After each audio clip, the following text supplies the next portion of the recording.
Hi friends, welcome to my channel. ఇలా శుక్రవారమా శనివారమా ఆదివారమా అర్థం అవ్వట్లేదు. ఎపిసోడ్ చూస్తేనేమో వారం శనివారం ఉంది, స్టార్ట్ అవ్వడం మాత్రం ఆదివారం లాగా స్టార్ట్ అయిందేంటి? మరి శుక్రవారం జరిగింది ఏమైంది? అరే, బిగ్ బాస్లో శుక్రవారం ఎగిరిపోయిందే అని అనుకున్నా. బట్ కాకపోతే నిన్నటి ఎపిసోడ్ చూస్తే కొంచెం శుక్రవారం ఎపిసోడ్ కూడా కొంచెం అట్లా కలిపేసి ఇచ్చేసారేమో అనిపించింది. సో మొత్తానికైతే శుక్రవారం ఎపిసోడ్ను సగం అన్నా చూపిస్తే బాగుండేది. బట్ ఎటువంటి ఏమీ చూపెట్టకుండా దాన్ని శుక్రవారాన్ని అటకెత్తికిచ్చేశారు. ఎందుకంటే ఫస్ట్ నాగార్జున గారు ఎంట్రీ కాగానే మనకు శనివారం ఏం జరుగుతుందో చూద్దాం అని చెప్పేసి శనివారం ఎపిసోడ్ను ఫైటింగ్లో లేకపోతే ఏదైనా టాస్క్లో చూపెట్టేవాళ్ళు. అయితే ఆ టాస్క్ మాత్రం ఆ ఫైటింగ్లు అన్నీ వదిలేశారు, కానీ టాస్క్ మాత్రం చూపించారు లాస్ట్కి అయిపోయే ముందు. సో అది పక్కకు పెట్టేసేది ఉంటే మనకిప్పుడు నాగార్జున గారు ఎవరి గురించి ప్రేక్షకులకు హాయ్ చెప్పేసి ఒక మనిషి చెప్తుంటే ఆయన మొత్తం లేడీస్ ఫ్యాన్ లాగా ఉన్నాడు. మొత్తం అందరి పేరు లేడీస్ చెప్తే ఇక బిగ్ బాస్లో ఉన్న వాళ్ళు లిస్ట్ మొత్తం చెప్తాడేమో అట్లున్నది. నీకు ఎవరిష్టం అంటే సో అండ్ పర్సన్ ఇష్టం. యష్మి ఇష్టం అంటే యష్మి ఇష్టం, బట్ నాకు కాదు. లేకపోతే నిఖిల్ ఇష్టం అంటే నిఖిల్ ఇష్టం, ఎందుకు అట్లా అయిపోతుంది. కానీ ఇట్లా కాదని చెప్పేసి లిస్ట్ మొత్తం చెప్తున్నాడు. సో లిస్ట్ మొత్తం చెప్తున్నాడంటే వాళ్ళు పెట్టించిన పర్సన్ లాగా అనిపిస్తున్నారు. కాకపోతే నెక్స్ట్ వీక్ నుంచి మనకేందంటే వైల్డ్ కార్డ్ ఎంట్రీస్ ఉన్నాయి. సో అందరు కలిసి ఉండండి అని చెప్తున్నారు. బట్ కలిసి ఉండేంత సినిమా ఉందా లేదా నాకు తెలుసు. ఎందుకంటే ఇక మణికంఠ గురించి మనం మాట్లాడుకోవాలి అంటే చాలా మాట్లాడుకోవాలి. ఎందుకంటే మణికంఠకు కూడా కొంచెం చాలా టిష్యూలు ఇచ్చాడు కదా. బట్ ఎక్కడ స్పేస్ ఇవ్వాలి ఎక్కడ స్పేస్ ఇవ్వకూడదు అని చెప్పేసి చెప్తున్న మనకు ఎవరికి మన మిస్డ్ చీఫ్ అన్నాడు కదా, మిస్ కాబోయే చీఫ్ ఎవరు, పృథ్వీ. బట్ అందరి దగ్గర కూడా స్పేస్ ఇస్తే బాగుండేమో అని చెప్పేసి నాకు అనిపించింది. ఇక కొన్ని ఇట్లా పెడుతుంటే ఇది ఒక టాస్క్ అయితే పెట్టేశారు. ఇక మన మణికంఠ రూమ్లో తీసుకెళ్ళేసి ఆడపిల్ల కనుక ఏడ్చుంటే పాపం ఆడపిల్లలు ఏడిస్తే పాపం అనిపిస్తుంది. అదే మగోడు ఏడిస్తే ఈ చిరాకు వస్తుంది అన్నట్టు. ప్రపంచంలో ఉన్న వాళ్ళందరికీ అదే అన్నట్టు. ఆడవాళ్ళు ఏడిస్తే మాత్రం ఏదో ఇక వాళ్ళకి ఏడితే వాళ్ళ సోయి పోతుంది అదేదని చెప్పేసి ఏదో మాట్లాడుకుంటారు. కానీ మగవాడు ఏడితే అరే నువ్వు మగోడు ఏంటి ఏడుతానవా అని చెప్పేసి వాళ్ళ పరువు మొత్తం తీసేస్తారు అన్నట్టు. కాకపోతే ఇక్కడ ఏంటంటే ఆ మణికంఠ ఏడుపుని చూసి జనాలందరూ ఎందుకు ఉంచుతానంటే అరే మనం చేయలేని పని వాడు చేస్తాడు అని చెప్పేసి ఉంచుకుంటున్నారా నాకైతే అర్థం కావట్లా. ఆయన ప్రతిరోజు ప్రతి వారము ప్రతి క్షణము ఏదో పెట్టుకొని ఏడ్చేస్తుంటారు. సో అందుకోసమే ఇక నువ్వు ఎంతైనా ఏడ్చుకో అని చెప్పేసి పెద్ద పెద్ద టిష్యూస్ బిండెలు ఇచ్చేసిండు బిగ్ బాస్. ఇచ్చేసి నాగార్జున గారు చెప్తున్నారు, నువ్వు ఇప్పుడు మొత్తం నీకు ఎంతసేపు కావాలంటే అంతసేపు ఏడ్చుకో, అవి ఉన్న టిష్యూస్ మొత్తం ఊడగొట్టు. కానీ బిగ్ బాస్ షోలో మాత్రం ఏడవకయ్యా అని చెప్పేసి కొంచెం దండం పెట్టినట్టు చెప్పేసిండు. మొత్తానికైతే నాకు రావట్లేదు అంటే ఇక కొంచెం ఫ్యామిలీ సెంటిమెంట్ అలా కొట్టగానే ఇలా వచ్చేసాయి.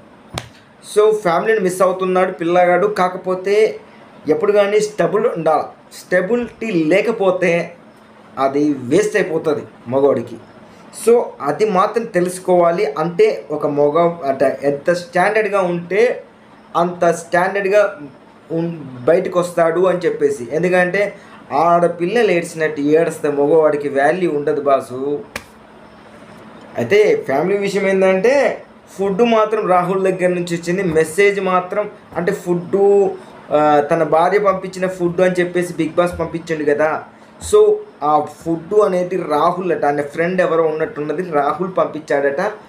సో ఫుడ్ మాత్రం రాహుల్ పంపించాడు. కానీ మెసేజ్ మాత్రం మీ ఆవిడ దగ్గర నుంచి వచ్చిందని కానీ కథ ఏడ్చిండు. అయితే నన్ను వదిలిపెడుతుందా అసలు తను ఏమంటుంది ఏంటి అని చెప్పేసి అనడం అయితే బాధ అనిపించింది. కాకపోతే ఇక్కడ విష్ణుప్రియ అన్నెసెసరీగా మాట్లాడినా కానీ కరెక్ట్ విషయం మాట్లాడింది. ఎప్పుడైతే మనీ బయటికి వచ్చేస్తున్నప్పుడు it's not money, it's a money. ఎందుకంటే చాలా ఎమోషన్లు దాచిపెట్టుకుంటాడు అని చెప్పేసి చెప్తుంది. సో ఎమోషనల్ దాచిపెట్టుకుంటుంది కాబట్టి ఈస్ మెనీ అని చెప్పేసి, అంటే చాలా ఎమోషన్లు దాచిపెట్టుకుంటాడట. కానీ మనకు మాత్రం కలర్ డ్రైవ్ మాత్రం చాలా ఇస్తాడు. సింపతి అనే కలర్ డ్రైవ్ మాత్రం చాలా ఇస్తాడు. సో ఆ కలర్ డ్రైవ్ నుంచి బయటికి రావాలి అని చెప్పేసి కోరుకుంటూ, తర్వాత ఏంటంటే ఇక నెక్స్ట్ గేమ్ స్టార్ట్ చేసేస్తాము అని చెప్పేసి గేమ్ స్టార్ట్ చేశారు. ఏంటంటే అన్ని మిర్రర్స్ ఉంటాయి కదా, అద్దాలని చెప్పేసి లోపల అద్దం లేకుండా పెట్టారేంటి? ఓకే ఓకే ఓకే ఓకే, అద్దంలో మన ఫేస్ కనబడితే బయటి వాళ్ళకి మనం అద్దంలో చూసుకున్నట్టు అనుకుంటారేమో అని అనిపించేసింది అన్నట్టు. అట్లాంటి అద్దం, అంటే అద్దం ఫ్రేమ్ పెట్టేశారు. లోపల అద్దం పెట్టడం మర్చిపోలేదు, కావాలని పెట్టలేదు, ఎందుకంటే వాళ్ళ ఫేసులు కనబడాలి కాబట్టి. సో ఫస్ట్ ఏంటంటే ప్రేరణ ఏంటంటే దాని కింద జలసులు ఈ విలిసేవాడిని గురించి చెప్తే అనవసరంగా వాగడం వల్ల ఏమైందంటే ప్రేరణ నువ్వే అడిసే అని చెప్పేసింది. సో ప్రేరణను ముందుగా అడిసేయమని చెప్తే ఏమండి అనని అంటే అతని గురించి ఏం తెలియదు, అంటే అర్థం కాదు అన్నట్టుగా ఉన్నదన్నట్టు ఆ విషయం. మనీ గురించి నిజంగా ఇది కదా, అసలు ఎప్పుడు ఏ క్షణం ఎలా ఉంటాడో తెలియని పర్సన్. పోనీ మైండ్లో ఏమైనా తిరుగుతుందా అంటే మన మైండ్లో ఏం తిరుగుతుందో ఆయన మైండ్లో తెలుస్తుంది, కానీ ఆయన మైండ్ ఏంలో తిరుగుతుందో మనకు తెలియదు కదా. సో అదైతే కరెక్ట్. జెలసీ, సీతకు జెలసీ ఉందట, అంటే గేమ్ పరంగా అని చెప్తున్నారు. బట్ నాకైతే అంతగా అనిపించలేదు. అయితే ఇక మనీ గురించి మాట్లాడుతూ, సో మనీ అందరినీ ఇప్పుడు ఏంటంటే ప్రాబ్లం ఏంటి అంటే ప్రాబ్లం తీసుకొచ్చేసింది అన్నట్టు. మనీ గురించి వచ్చిన ప్రాబ్లమ్స్ ఏంటంటే అందరు కేర్ తీసుకుంటారు, అందరూ అతని మీద సింపతి చూపిస్తాడు. బట్ ఏంటంటే అందరూ తనని కార్నర్ చేస్తున్నారు అన్నట్టుగా ఫీల్ చేస్తాడు. సో మేము ఎవరికి కార్నర్ చేయట్లేదు, ఏంటంటే అందరూ నేను ప్రేమిస్తున్నాము అన్నట్టుగా చెప్తున్నారు. కాకపోతే అందరూ తననే కార్నర్ చేస్తున్నారు, తన గురించే ఆలోచిస్తున్నారు అన్న ఫీలింగ్లో ఉంటారు. అంటే ఈ ప్రపంచంలో ఏది జరిగినా నాకు మాత్రం జరగట్లేదు అనే ఫీలింగ్లో ఉంటాడా అది కూడా అర్థం కదా. వాళ్ళిద్దరూ మాట్లాడుకుంటారు నా గురించేనా అన్న ఫీలింగ్లో ఉంటారు అన్నట్టు. సో అలాంటి ఫీలింగ్ ఉండడం వల్ల ఏంటంటే అసలు మేము ఎందుకు కేర్ తీసుకుంటున్నాము అని కూడా వాళ్ళకి డౌట్ వస్తుంది. అసలు గేమ్లో ఉన్నది దేనికోసం, వాళ్ళ ఆట వాళ్ళు ఆడుకోవడానికి, కాకపోతే అందరు కేర్ ఎందుకు తీసుకుంటున్నా అర్థం కావట్లా. సో మనోడికి మనీ అంటే నిజంగా కూడా ఆడియన్స్ కూడా అంతే కేర్ తీసుకుంటున్నారేమో అనిపించింది. ఎందుకంటే మంచి సెకండ్ థర్డ్ పొజిషన్లో ఉంటాను మనోడు, ఎప్పుడు ఓటింగ్ చూస్తే థర్డ్ పొజిషన్లోనే ఉంటాడు.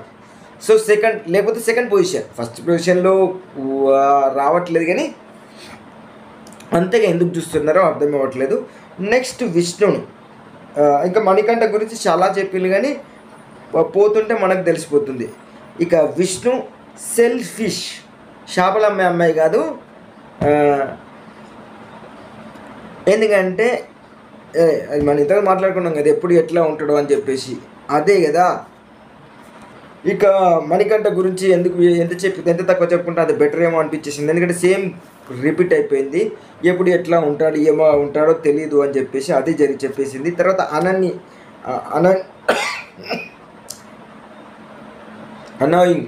అనాయింగ్గా ఎవరు ఉంటారంటే నిఖిల్ ఉంటాడు. అసలు ఎందుకు ఉంటాడు? ఆయన కరెక్ట్ క్లియర్గానే ఉంటాడు కదా, ఏమో మరి వాళ్ళకి మధ్యలో ఏం జరుగుతుందో తెలియదు. విష్ణు ఫెయిర్గా కావాలి విష్ణుకు ఫైర్ కావాలి అంటే అది ఎలా ఉంటుంది అని అడుగుతుంది. సో ఫైర్ అంటే ఏంటంటే అందరితో గొడవలు పెట్టుకోవాలి, పంచాయతీ పెట్టుకోవాలి ఇలాంటిది. బట్ అది మన డిక్షనరీలో లేదు కదా. మన డిక్షనరీలో లేని విషయాలు మనం అడిగితే ఎప్పుడైనా కష్టమే అని నాకు కూడా అనిపించేసింది. సో ఆ డిక్షనరీలోని లేని విషయాలను మనం మాట్లాడుకోవడమే.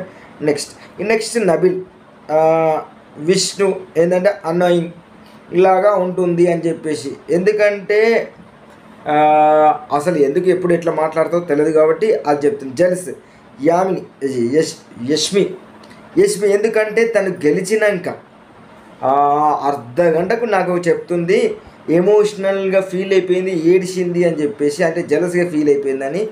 అంటే అలా కాదు, అంటే ఎవరి మీద కన్సోల్ ఉంది అని చెప్పేసి ఇండైరెక్ట్గా అడిగితే పృథ్వీతోటి నువ్వు ఫైట్ చేసావు కదా అని చెప్తే, అంటే మా ఇద్దరిట్లో ఎవరన్నా కావాలి అని చెప్పేసి మాట్లాడింది. సో జెల్స్ ఉండడంలో కరెక్ట్ పెట్టడంలో తప్పులేదు. ఇక యష్మి అనాయింగ్లో వచ్చేసి మణికంఠ. ఈ తర్వాత సెల్ఫిష్ ప్రేరణ. సో ప్రేరణ కరెక్ట్ ఆడటం వల్ల వీళ్ళకి వచ్చింది. ఇక మణికంఠ గురించి మనకి అందరికీ మణికంఠ మణికంఠ మణికంఠ నాకు చెప్పాలంటే కూడా సిగ్గైపోతుంది. ఎందుకంటే మణికంఠ గురించి అందరూ అదే చెప్తున్నారు. అసలు ఆయన గురించి కేర్ తీసుకోవడం ఎందుకు, మనకు ఇదంతా జరగడం ఎందుకు అనిపిస్తుంది ఒక్కొక్కసారి. కనీసం జనాలన్న ఓట్లు వేయకుండా మర్చిపోండి. ఏదైనా బయటికి వెళ్ళిపోతే కొంచెం ప్రశాంతంగా ఇంట్లో వాళ్ళ గేమ్లు ఆడుకుంటారేమో అనిపించాలని చెప్పాలనిపిస్తుంది. బట్ ఎవరి ఇష్టం వాడిది. మీరు ఎవరికి ఓట్లు వేయాలో చెప్పడానికి నేను ఎవరు. తర్వాత ప్రేరణ గురించి సెల్ఫిష్గా పెట్టిందని చెప్పాను కదా. ఎందుకంటే గేమ్ గురించి హ్యూమానిటీ లేదు అని చెప్పేసి. సో హ్యుమానిటీ లేదు అని చెప్పేసి యష్మి మాట్లాడుతుందా? ఇప్పుడు సోనియాను తను ఎందుకు నామినేషన్ చేసింది? వాళ్ళిద్దరిని ముందుకు దోసి నువ్వు ఆడుతున్నావు, గేమ్లో ఫేర్గా ఉండాలి, అది ఇది తొక్క తోలు అని చెప్పేసి సోనియా మీద వచ్చింది. తర్వాత అంతకుముందు కూడా చాలా విషయాల్లో గేమ్ నేను ఎవరితో బంధుత్వాలు పెట్టుకోవడానికి రాలేదు అని చెప్పేసింది యష్మి. ఇప్పుడు బంధుత్వాలు ఏర్పడిన తర్వాత హ్యుమానిటీ గుర్తుకొచ్చిందా? సో నన్ను అడిగితే ప్రేరణ కరెక్ట్ ఉంది. దేనికి రావాల్సింది దానికి చెప్తుంది. ఎందుకంటే తను సంచాలక్ కూడా సూపర్గా చేసింది. అంటే ఫస్ట్ వీక్లో కొంచెం కన్ఫ్యూజన్ అందరు కన్ఫ్యూజన్లో ఉన్నారు. బట్ ఇప్పటి దాన్ని మాత్రం కరెక్ట్గా ఉంది. మిగతా విషయాలు చూస్తే గేమ్ పరంగా మాత్రం నిజంగా కూడా ప్రేరణకు 100% మార్కులు ఇవ్వచ్చు. ఇక నెక్స్ట్ కన్నింగ్. నిజంగా కూడా కన్నింగే. ఎవరు? మన మణికంఠ. సో కొత్త వర్డ్ వచ్చింది కాబట్టి చెప్తున్నా. సేమ్ అవన్నీ వచ్చేది ఉంటే చెప్పాల్సిన అవసరం లేదు. ఇక కన్నింగ్ అంటే ఖచ్చితంగా, ఎందుకంటే ఎవరి మీద ఎవరితోనైతే తను స్నేహం చేస్తారో వాళ్ళను ఖచ్చితంగా ముంచేస్తారో. వాళ్ళకి నెక్స్ట్ ఇప్పుడు ఈ వారం ఎవరితోనైతే ఫ్రెండ్షిప్ చేస్తారో నెక్స్ట్ వీక్ వాళ్ళు నామినేషన్లో ఉంటారు. సో అది కన్నింగ్ అని మాత్రం అర్థమైపోతుంది. విష్ణు అన్ని గురించి మాట్లాడుతుంటుంది, దూరం నుంచి అన్ని డీటెయిల్స్ తెలుసుకుంటా ఉంటుంది అని చెప్పేసి ఏదో చెప్పాడు. అది పక్కకు పెడితే మనకు ఇప్పుడు వరకు ఏంటంటే వాళ్ళ నిఖిల్ వాళ్ళ టీం ద్వారా వచ్చింది 3 లక్షలు వస్తే ఇప్పుడు మొత్తానికైతే 18 lakhs అనేది ప్రైజ్ మనీకి యాడ్ అయిపోయింది. ఇక నైనిక ఏం చెప్పింది? టాక్సీ. నిజంగా కూడా టాక్సీ. ఎందుకంటే తిన్నది ఒంటికి పడకపోతే అది విషంగా మారుతుంది. ఫ్రెండ్షిప్ తోటి మనం దగ్గరికి వెళ్తే అది కూడా మన పామై కరుస్తుంది అన్నట్టుగా ఉంటుంది మణికంఠ విషయంలో. సో దానికి కరెక్ట్ అని చెప్పేసింది. తర్వాత నైనిక నువ్వు ఎక్కడ కనిపించలేదు అని చెప్పేసి మాట్లాడుతుంది. ఇక ప్రేరణ ప్రేరణకి ఇచ్చినట్లుంది. తర్వాత ఎక్కడ కనిపించలేదు అంటే ఇప్పుడు చూపిస్తాను అది ఇది అని చెప్తే నువ్వు ఎక్కువగా ఆలోచించకంటే అక్కడే ఆలోచించుకోవడం కూర్చున్నావు, ఖచ్చితంగా లైన్లోకి రా అని చెప్పేసి. ఇక ఒకరు సేవ్ అయిపోయినలు. ఇప్పుడు ఏంటంటే బాటిల్స్ ఇచ్చారు, బాటిల్స్లో వాటర్ లాగా ఉన్నాయి, అవి గట్టిగా లోపల కలర్ మారిపోయినాయి అన్నట్టు. ఎవరిది కలర్ మారింది? అందరి కలర్లు మారింది కానీ మన ఎవరిదంటే నిఖిల్ది కలర్ మారలేదు. సో నిఖిల్ సేవ్ అయిపోయాడు అన్నట్టు. ఇక పృథ్వీ కన్నింగు, ఫేకు, అన్నోయింగు మస్తు లిస్ట్ పెట్టిండు. మొత్తానికైతే మణికంఠకు, ఎందుకంటే తెలుసు కదా సీత జెలిసి అంటే వాళ్ళిద్దరు గేమ్ కాబట్టి, ఎందుకంటే ప్రేరణ ఆ విషయంలో ఉంది కాబట్టి సో జెలిసి అని పెట్టడం అంతగా కరెక్ట్ కాదేమో అనిపించేసింది. నెక్స్ట్ మణికంఠ సీతకు సెల్ఫిష్ అట. సో అయితే ఈయనను పెట్టమని చెప్తే నేను అసలు యాక్చువల్గా మణికంఠని అడిగినప్పుడు నేను గేమ్ మీరు ఆడండి అంటే నేను ఎవరికి ఏది ఇచ్చే పొజిషన్లో లేను సార్, అసలు నేనే కన్ఫ్యూజన్లో ఉన్నాను అని చెప్తున్నాడు. సో నీ లైఫ్ టైం మొత్తం కన్ఫ్యూజన్లోనే ఉన్నావేమో అనిపిస్తుంది. సో కనీసం ఎప్పుడైనా కరెక్ట్ డిసిజన్ తీసుకుంటే బెటర్ ఏమో అనిపించేసింది. నెక్స్ట్ మనకేంటంటే మళ్ళీ తర్వాత గట్టిగా అది ఏంటంటే ఇక కుచ్చి పెట్టినాక అప్పుడు మనోడు చెప్పింది అన్నట్టు ఏమని, నేను పెడతానని చెప్పేసి సీతకు సెల్ఫిష్ అట. సో ఈయనకంటే పెద్ద సెల్ఫిష్ ఎవరు లేరు. సో అది సీతకు పెడుతున్నాడు, మనం దాన్ని పట్టుకుపోతే ప్రేరణని కానీ. సో అది కూడా ఆయనదే.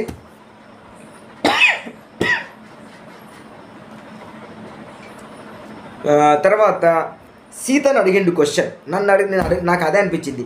మనం మాట్లాడుకున్నాం ఇంకి పింకి పోంకి ఫాదర్ రాడే డ్యాంకి, ఈ ఆటలేంది, అది బిగ్ బాస్ గేమ్. ఇద్దరు ఆడుతున్నప్పుడు ఇద్దరిలోని స్ట్రాంగ్ పాయింట్స్ చూడాలి, కానీ ఇంకి పింకి పాంకి అని చెప్పేసి ఒకరిని పంపించుడేందని మనం అప్పుడే మాట్లాడుకున్నాం. అది ఇప్పుడు నాగార్జున గారు అడిగారు, నాకు కూడా అనిపించింది అర్రే. సో మనం క్యాచ్ చేసిన పాయింట్ నాగార్జున కూడా అంటే మన ఎవరు బిగ్ బాస్ వాళ్ళు గుర్తుపట్టారే అని చెప్పేసి. సో ఆ ఇంకి పింకి పాంకీలు ఫాదర్ హ్యాడ్ ఏ డ్యాంకీలు ఇవన్నీ పక్కకు పెట్టేసి గేమ్స్ కరెక్ట్గా ఆడమని చెప్పేసి కరెక్ట్ డిసిషన్ తీసుకోమని చెప్పేసి నాగార్జున గారు చెప్పారు. సో తను ఇప్పుడు క్యాప్టెన్ కాదు, క్యాప్టెన్గా కాదు, చీఫ్గా కాదు, మెగా చీఫ్ కూడా కాదు. సో మెగా చీఫ్ పొజిషన్ వచ్చింది కాబట్టి ఇప్పుడు అట్లాంటి డిసిషన్ తీసుకోవడానికి మళ్ళీ తన చీఫ్ కావాలి. సో చీఫ్ అయినాక దీని గురించి ఆలోచిస్తుంది, కానీ తర్వాత అవసరం లేదు, ఇప్పటివరకైతే అవసరం లేదు. ఇక తర్వాత ఇంకొకరిని సేవ్ చేయాలంటే ఏంటంటే ఇదేంటి కుక్క పిల్ల కాస్త పిల్లి అయిపోయిందేమో అనిపించింది. ఫస్ట్ సౌండ్ విండి అరే ఇదేంటి పిల్లి ఎక్కడి అరుతుందని చూస్తే వాళ్ళు పట్టుకున్న కుక్క పిల్ల మరుతుంది అన్నట్టు. ఓహో అది కుక్కలాగా అరితే సేఫు, పిల్లిలాగా అరితే అన్సేఫ్ అని అప్పుడు అర్థమైపోయింది అన్నట్టు. సో నబీల్ సేవ్ అయిపోయాడు, ఎందుకంటే కుక్క పిల్లలాగా నబీల్ దగ్గర అరిచింది, పాప మంచి కుక్క పిల్ల. తర్వాత ఇక్కడతోటి ఈరోజుది అయిపోయింది. ఇక ఆదిత్య ఓం బయటికి వెళ్ళిపోయాడు కదా, ఆయనని పిలిపించారు స్టేజ్ మీదకి, ఆయన ఏవి ఇచ్చారు. బట్ ఏవీలో కూడా అంత సత్తా లేదు, ఎందుకంటే గేమే సప్ప ఉండే ఆయన ఉన్నంతసేపు. సో ఆయన గేమ్ ఎప్పుడు సప్పగా ఉంది కాబట్టి ఆయన ఏవి కూడా సప్పగానే ఉంది. సో దాంట్లో చెప్పుకోదగ్గట్టు విషయాలు లేవు. కాకపోతే అందులో మధ్యలో నబీల్ వచ్చి చూసినామా, ఆ విషయం మాత్రం కరెక్ట్గా మంచిగా అనిపించింది. ఇక తర్వాత హగ్గులు ఎవరికి, పంచులు ఎవరికి అంటే నబీల్కు హగ్గు, పృథ్వీకి హగ్గు, ప్రేరణకు హగ్గు, నిఖిల్కు హగ్గు ఇచ్చేసింది. పంచులు మాత్రం ఎవరికి, యష్మికి అందుకంటే ఈ మధ్యలో ఫస్ట్లో ఉన్నంత ఆట ఆడతలేదు. సీత కూడా ఫస్ట్లో, తర్వాత నైనిక ఫస్ట్లో చూసినంత గట్టిగా ఇప్పుడు లేదని చెప్పేసి. తర్వాత వీళ్ళందరికీ తెలియని విషయం ఏంటంటే, అది నాకు ఇప్పుడు వీళ్ళు తెలిసిన విషయం ఏంటంటే హ్యాపీ బర్త్డే అట ఆ రోజు. సో హ్యాపీ బర్త్డే ఆదిత్య గారు. ఇక నెక్స్ట్ ఇంకొకటి ఏదో దీని తర్వాత ఒక గేమ్ ఏదో పెట్టారో, ఆ గేమ్ తర్వాత బిగ్ బాస్ అయిపోయింది ఈ వారానికి, అంటే ఈ శనివారంకి. రేపు ఎవరు ఎలిమినేట్ అయిపోతారో చూడాలి అంటున్నారు.